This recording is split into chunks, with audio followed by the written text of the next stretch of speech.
क्योंकि उस समय में चैतन्य पूज्य है, और जब जड़ होते हैं तो फिर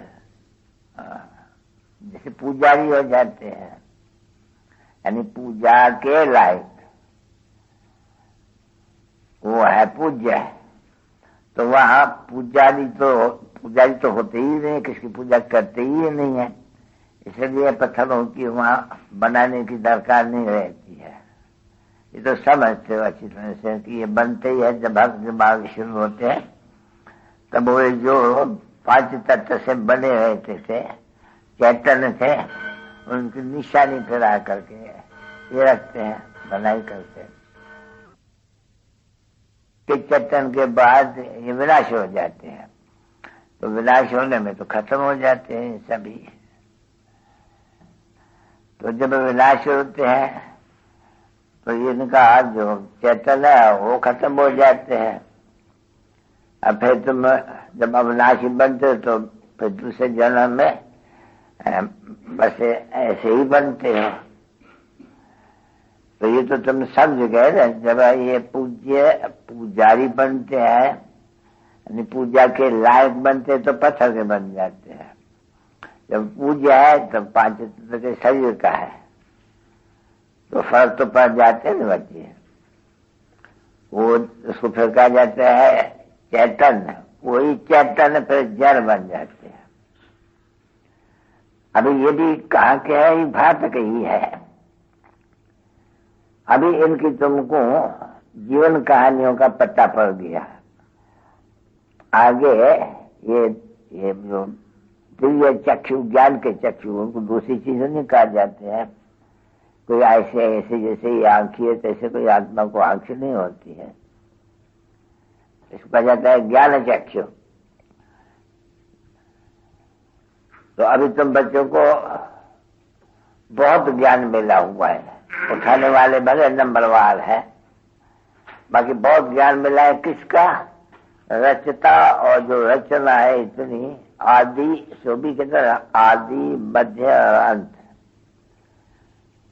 तो ये तो किसके बुद्धि में बैठा ही नहीं होगा कोई के भी, सवाल तुम बच्चों के। सो भी नंबरवार पुरुषार्थ अनुसार, क्योंकि स्कूल में नंबरवार नंबर हमेशा गिनते जाते हैं, पुरुषार्थ जरूर करते हैं, इसलिए नंबरवार पुरुषार्थ अनुसार। नंबरवार पुरुषार्थ अनुसार तुम्हारी रुद्रमाला भी बनती है, रुंडमाला भी बनती है,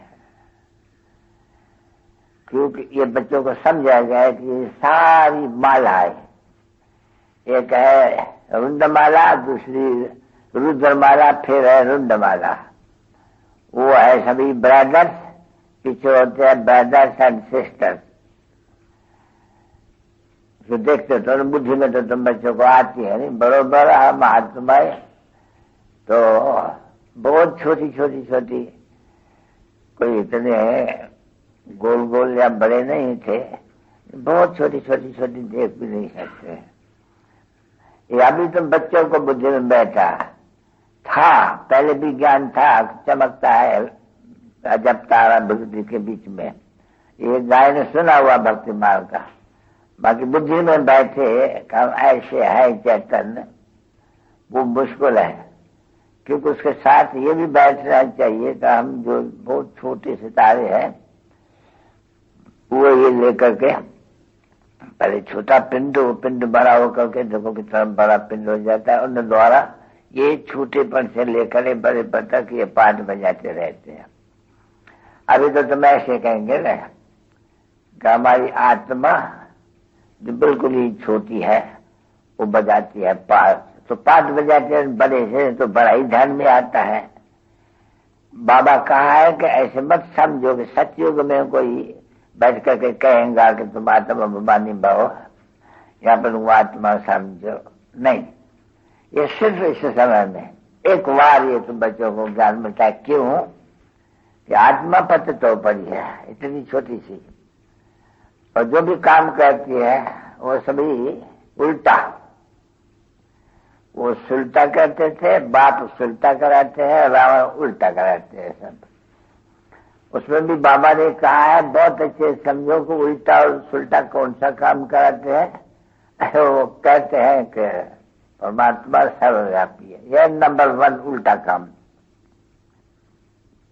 इसलिए जो ये उल्टा काम कराते हैं, ये तो समझ गए ना बच्चे, उनको बराबर हम जलाते रहते हैं हर बरस, और आखिर में जल ही जाएंगे, क्योंकि वो तो कोई विनाशी तो अविनाशी तो नहीं है ना, वो तो विनाशी ही है। बाकी जो पाठ बजाती है आत्मा, उनको कभी नहीं जलाया जाते हैं। देखो उनकी अभी भी पूजा की जाती है, जलाया कभी भी नहीं जाता। मनुष्यों को जलाया जाते हैं, बाकी आत्माओं को जलाने की है कुछ ना। शरीर को ले जाओ, आत्मा तो पहले ही से जाकर के वो जब तक वो शरीर जले ही जले, उनके पहले ही आत्मा ने जाकर के शरीर ले भी लिया। तो ऐसे कपटी में वो गई जाके कहा धारण किया, दूसरा शरीर ले लिया। वो पहले ही से वो शरीर ले लेते हैं। वो तो दिन 2 दिन 4 दिन भी मनुष्य रख देते हैं शरीर को, आत्मा नहीं रहती है। ये सेंट रिजर्वर्स, ये है एक क्रिश्चियनों का, वो अभी तक रखा हुआ है, समझा। मनुष्य जाते हैं यात्रा करने, उनका शरीर रखा हुआ है, वो जाकर छूते हैं, करते हैं। पीछे जब एक मंदिर बनाए रखा है,